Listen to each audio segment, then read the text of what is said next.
Hello, आप सबका स्वागत है मेरे यूट्यूब चैनल पर बिना टीचिंग पॉइंट में। और आज हम लोग पढ़ेंगे 14 सितंबर 2014 में पूछे गए सामाजिक विज्ञान के प्रश्न। चलिए शुरू करते हैं। तो पहला क्वेश्चन है, मनुष्य ने कुछ क्षेत्रों में लगभग 8,000 वर्ष पहले गाँव में रहना आरंभ किया था। निम्नलिखित में से वह कौन से क्षेत्र थे? तो सुलेमान और किरथर पहाड़ियाँ थे। नेक्स्ट क्वेश्चन देखते हैं, निम्नलिखित में से कौन सा क्षेत्र प्राचीन काल में मगध के नाम से जाना जाता था? तो ये था आपका गंगा का दक्षिणी क्षेत्र। भरत लोगों का एक समूह था जिसका उल्लेख ऋग्वेद में मिलता है। वे है उत्तर पश्चिमी भाग। उत्तर पश्चिमी भाग। ऋग्वेद की मूल रचना डैश भाषा में हुई है? तो संस्कृत भाषा में हुई है। निम्नलिखित में से कौन सा आखेटक खाद्य संग्राहक के एक स्थान से दूसरे स्थान की ओर घूमते रहने का कारण था?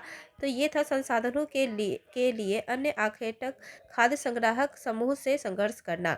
मानव इतिहास में कौन सा युग सबसे लंबा था? तो पुरापाषाण युग। नेक्स्ट क्वेश्चन की तरफ बढ़ते हैं हम लोग।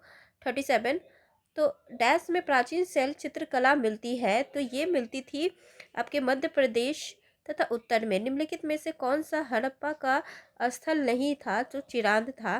पुरु यदु और भरत का वेदों में उल्लेख जन के रूप में मिलता है। शफी तथा हनबी ये ये न्याय के इस्लामी सिद्धांत थे। दंत जिसमें हिरण्यगर्भ नामक एक अनुष्ठान किया गया था वो है राजकूट प्रधान।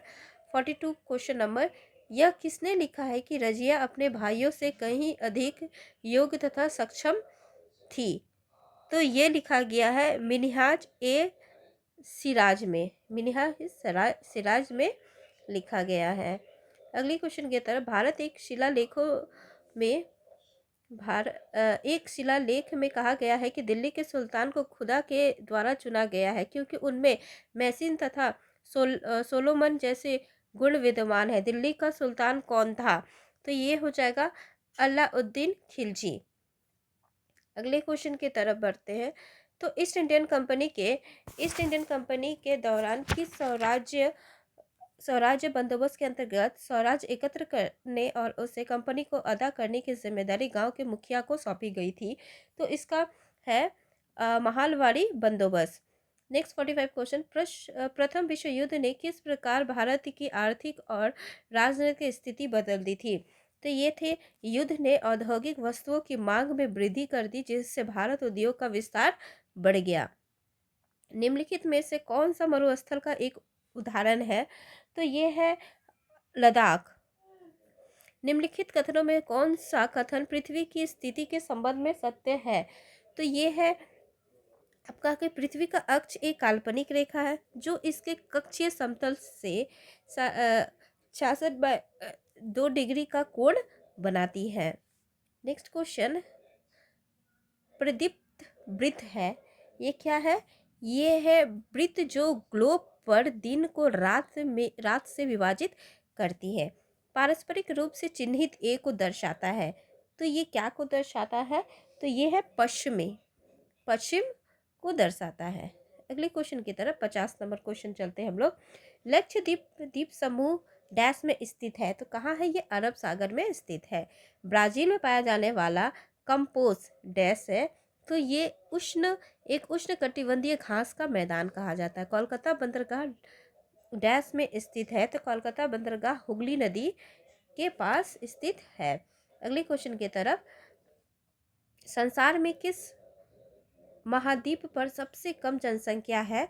तो संसार में ऑस्ट्रेलिया में सबसे कम जनसंख्या वाले। लद्दाख में पाए जाने वाले गमपास डैश है? तो गमपास क्या है? ये बौद्ध विहार मंदिर है। नेक्स्ट अगले क्वेश्चन की तरफ 55, अगर आप ये चित्र देख रहे हैं तो यहाँ से आपको समझना पड़ेगा कि यहाँ पे कौन सी वायु चल रही है, यानी ठंडी वायु है, यहाँ पे गर्म वायु हो, तो कौन सी वायु चल रही है? तो ये चक्रवातीय वर्षा की तरफ इशारा कर रही है। नेक्स्ट क्वेश्चन, कौन सा उद्योग अक्सर आधुनिक उद्योगों की रीढ़ की हड्डी कहलाती है? तो ये है इस्पात। ऑर्गेनिक खेती में क्या होता है? ऑर्गेनिक खेती में प्राकृतिक खाद तथा कीटनाशक का प्रयोग किया जाता है। अगला क्वेश्चन, खाद्य सुरक्षा। खाद्य सुरक्षा के संबंध में निम्नलिखित में से कौन सा सत्य है? तो ये है, खाद्य सुरक्षा बनी रहती है जब सभी व्यक्तियों के लिए सभी समय पर्याप्त, सुरक्षित तथा पौष्टिक खाद्य पदार्थ की सुविधा उपलब्ध हो। नेक्स्ट क्वेश्चन 59, निम्नलिखित में से कौन सा प्रसिद्ध पर्यावरण अनुकूल ऑटोमोबाइल ईंधन है? तो ये है सीएनजी। कौन सी है? सीएनजी। बैरोमीटर का प्रयोग डैश होता है? तो बैरोमीटर का वायुमंडलीय दाब को मापने के लिए किया जाता है। 61 क्वेश्चन नंबर, ऐसा विश्वास किया जाता है कि ईसा का शिष्य सेंट थॉमस डैश में आए थे? तो ये है केरल में आए थे। जूल क्या है? तो जूल एक दक्षिण अफ्रीका की एक जनजाति है। क्या है? दक्षिण अफ्रीका की एक जनजाति के रूप में है। नेक्स्ट 63, संविधान के अनुसार राज्य के कितने अंग हैं? तो संविधान के अनुसार राज्य के 3 अंग है। संघवाद से क्या तात्पर्य है? तो ये है आपका देश में एक से ज्यादा स्तर की सरकार का होना। नेक्स्ट क्वेश्चन, एक राज्य में यदि एक राजनेता यह तय करता है कि उसके राज्य में दूसरे राज्य के कामगारों को कार्य करने की अनुमति नहीं दी जाए, तो इनमें से कौन से मौलिक अधिकारों का उल्लंघन होगा? इसमें होगा आपका स्वतंत्रता का अधिकार का उल्लंघन होगा। नेक्स्ट है, राज्यसभा में अधिकतम डैश हो सकते हैं? कितने सदस्य होते हैं? तो 245 सदस्य ही होते हैं। नेक्स्ट, हमारी व्यवस्था में संसद को बहुत अधिक अधिकार प्राप्त है, क्योंकि यह जनता का प्रतिनिधित्व करती है। भारतीय जनतंत्र में कार्यकारी का कार्य डैश है? तो ये है संसद द्वारा बनाए गए अधिनियमों को लागू करना। 69, मध्याह्न अल्पाहार कार्यक्रम में बहुत से सकारात्मक प्रभाव है, निम्नलिखित में से कौन सा इनमें से एक नहीं है? तो वो है, निर्धन बच्चे परीक्षाओं में अधिक अंक प्राप्त करते हैं। नेक्स्ट देखिए, चक्रीय चित्र ग्रामीण क्षेत्रों में मजदूरों को प्राप्त विशेष रोजगार के अवसर प्रदान करता है। वे कितने लंबे समय तक नियमित रोजगार प्राप्त करने में अयोग्य है? तो इसमें 5 माह के लिए। ठीक है। नेक्स्ट क्वेश्चन, सामाजिक विज्ञान की कथा में उपयोग होने वाली विधि जिसमें विद्यार्थियों को एक दूसरे के प्रति लगाव का मूल्यांकन करने के लिए कहते हैं, डैश कहा जाता है? तो वो है समाजमितीय तकनीकी। निम्नलिखित में से कौन सा सृजनात्मक चिंतन का अनिवार्य गुण है? तो वो है उत्पादक। नेक्स्ट अगले क्वेश्चन की तरफ हम लोग बढ़ते हैं।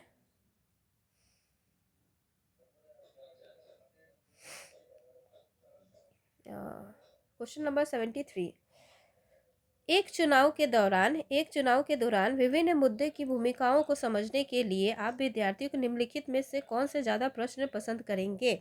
तो इसका जवाब होगा, प्रत्येक पार्टी की प्राथमिकताएं उसकी सर्वाधिक समर्थकारी नीतियों के प्रयोग का विश्लेषण करेंगे। नेक्स्ट क्वेश्चन, निम्नलिखित में से कौन सा आप अपनी कक्षा में समवयस्क अधिगम के लिए अनुशासित करेंगे? तो ये होगा आपका नाटक के लिए। नेक्स्ट क्वेश्चन, सामाजिक विज्ञान के बारे में निम्नलिखित में से कौन सा कथन सही है? तो ये होगा आपका, सामाजिक विज्ञान एक विश्लेषणात्मक और सृजनात्मक मानस की नींव रखता है। नेक्स्ट क्वेश्चन, सामाजिक विज्ञान में परीक्षा सुधार हाल ही का एनसी एक आधार पत्र पर बल देता है, वो कौन सी है? तो वो है सतत आकलन। कौन सी? सतत आकलन। छोटे बच्चे की शिक्षा को समझने के लिए एक ग्रामीण समुदाय के जीवन इतिहास का अध्ययन करना किस प्रकार के आंकड़ों का उदाहरण है? तो ये है प्राथमिक आंकड़े।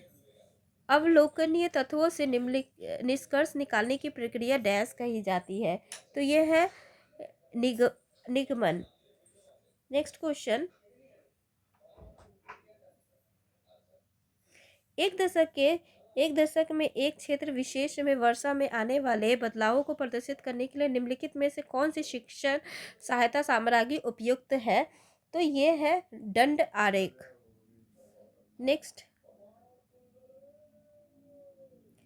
समवयस्कों को ज्ञान और पंडित्व के महत्व को समझाने के को किस परिप्रेक्ष्य के महत्व दिया जाता है? तो ये है आपके रचनावादी। सामाजिक विज्ञान में निम्नलिखित में से कौन सी शिक्षण पद्धति सबसे अधिक प्रभावी है जिसे शिक्षकों को इस्तेमाल करना चाहिए? तो ये है शिक्षार्थियों को आलोचनात्मक और विचारोत्तेजित गतिविधियों में शामिल करना।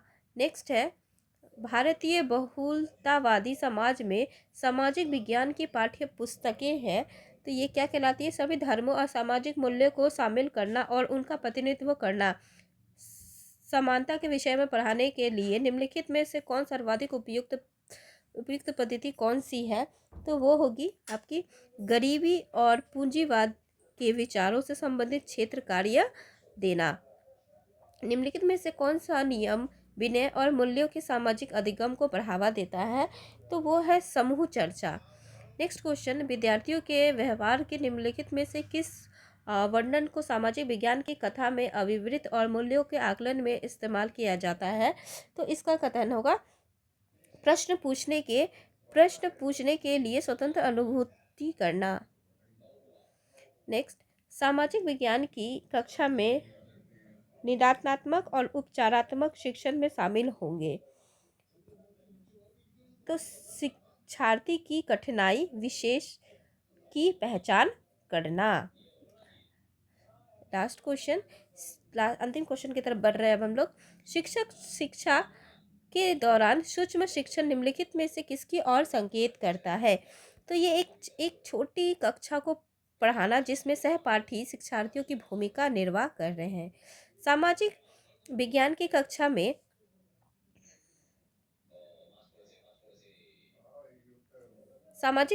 कक्षा में अवधारणा को स्पष्ट करते समय एक विशिष्ट वैश्विक अनुभव का प्रयोग करता है। तो वो है क्या है? वो है उनकी स्थानीय वास्तविकता को वैश्विक संदर्भों के साथ जोड़ने की योग्यता को बढ़ावा देना। नेक्स्ट, निम्नलिखित में से कौन से शिक्षार्थी की सांस्कृतिक पूंजी है? तो वो है परिवार की शैक्षणिक पृष्ठभूमि। नेक्स्ट क्वेश्चन और अंतिम क्वेश्चन,